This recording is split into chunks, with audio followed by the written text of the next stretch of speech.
When Mexico sends its people, they're not sending their best. They're sending people that have lots of problems.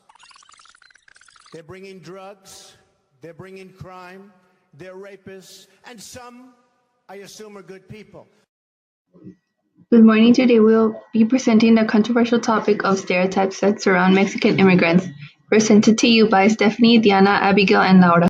Mexican immigrants face stereotypes every day. For example, our beloved president likes to call them criminals, rapists, servants, lazy, poor, drug users, vulgar, and uneducated. What was your group's research question? What stereotypes are led by U.S. citizens regarding Mexican immigration? Why did you guys choose this topic? We chose this topic because it relates to the book A Backpack, a Bear, and a Crate of Vodka. It talks about how Lev and his family moved to the United States without knowing any English in a totally different environment from Russia. What did you already know about this topic? We were already aware of the many stereotypes that Mexican immigrants faced here in the United States. For example, stealing resources, stealing jobs, even being rapists and criminals. There was no research necessary for the stereotypes since they are portrayed all throughout the media. What went well in your research?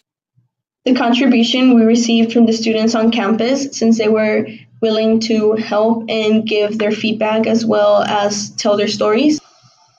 That, the passion that we have for this topic well with our research, because we all had experienced some type of racism, discrimination, hatred. It was easy for us to relate to that topic. What was challenging about the research? One of the biggest challenges we faced was trying to prove an actual stereotype wrong. And trying to work with everyone's schedule. What did you learn? One of the main things I learned during this research was how everybody falls into a certain mindset that a certain race, a certain type of person is this way because of where they come from. The United States was founded by immigrants for immigrants, so this whole ordeal about go back to Mexico or go back to where you came from makes no sense, because if that were to have been said to our ancestors, we wouldn't be here right now. Another thing I learned about Mexican immigrants is that they don't necessarily come into the United States with the advantages that we have. They are not as educated. They have not been provided with all the benefits that the U.S. citizens have.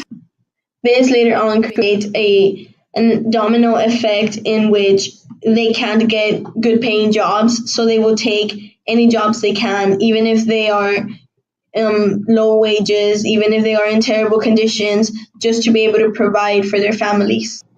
According to the Survey of Income and Program Participation, 44% of welfare is used on immigrants. However, immigrants do not come to the United States to receive help from the government, but to work. Sadly, the average immigrant household earns an average of 28% of what the average citizen's household earns, making it thus harder for the immigrant to be able to survive in the United States and continue living a life as well as providing for their families. For example, in most movies, immigrants are portrayed as living in dangerous neighborhoods, wearing a mask. For instance, 3 individuals named Hansi, Allison, and Camila, they stated that but there just aren't very many farming jobs in the U.S. overall. So farming is not a common industry for the 11 million immigrants. There are thousands of immigrants that become very successful: lawyers, doctors, professors. Sama Rios lists 8 movies that wrongly portray Mexico, and at number 1, she lists A Day Without a Mexican. She states, although this movie tries to send the message that the U.S. would be unable to function without Mexican immigrants, it also regulates their contribution to U.S. society as willing to do their dirty work that U.S. citizens aren't willing to do. This film is about a day without Mexicans. Americans start to worry because there is no one washing the dishes, cutting the grass, or building their houses. Missing from this scenario are the thousands of successful Mexican-American doctors, lawyers, actors, journalists. And number 3, she lists Get the Gringo, and she states the bad people in this movie are the Mexican police and prison inmates, and the hero is a U.S. citizen. they only show the bad parts of Mexico. Like, they don't show the beautiful parts of Mexico. Mexico has very places that they don't show. Like, they mainly show like the poor neighborhoods and the poor, then the bad people and the drugs and everything wrong about Mexico. But most importantly, and I feel like that is connected, even though they're showing Mexico as a bad person, in a way it doesn't have to deal with anything about Mexican immigrants. It's still bad because if they put a bad image on Mexico, when they hear about Mexican immigrants coming over here, U.S. citizens, just think about those scenarios, that causes them to, again, stereotype that immigrants are bad. And for people that say, why don't they just do it the right way? There's a process, follow it. Many immigrants that are here in the United States do go through the process, but it takes a long time. And people that say that are people that have never seen people go through it.